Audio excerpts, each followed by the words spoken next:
ఒక మార్గం ఉంటుంది. సరైన దారిలో మనం వెళ్ళాలి. ఆ సరైన దారి యేసుప్రభువు చెప్పినటువంటి మార్గం. చాలామంది యేసుప్రభువు చెప్పిన మార్గంలో వెళ్ళడం లేక సొంత దారిలో వెళ్తారు. దొంగతనం చేయాలంటే దొంగతనం చేస్తారు, అబద్ధం ఆడుతుంటే అబద్ధం ఆడతారు.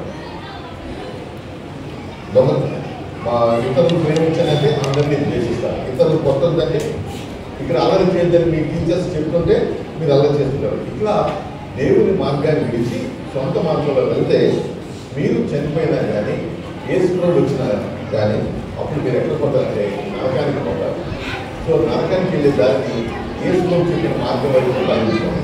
దొంగతనం చేయడానికి దొంగతనం చేయకుండా, అబద్ధం ఆడకుండా అబద్ధం ఆడకుండా యేసుప్రభువు చెప్పిన మార్గంలో మీరు నడిస్తే మీరు చనిపోయినా లేక యేసుప్రభువు వచ్చినా మనం నిత్యము ఆయనతో ఉండడానికి పరలోకానికి వెళ్తాం. అయితే మీరు చేయవలసిన పని ఒకటే ఒకటి ఉంది. అదేంటంటే మీ హృదయాన్ని మీరు చేయవలసిన పని ఉంటుంది. అదేంటంటే మీ హృదయాన్ని యేసుప్రభువుకి సమర్పించాలి. మీ హృదయాన్ని ఎప్పుడైతే యేసుప్రభువుకి సమర్పిస్తారో అప్పుడు మీరు పరలోకానికి వెళ్తారు. ఓకే, ఇప్పుడు నేను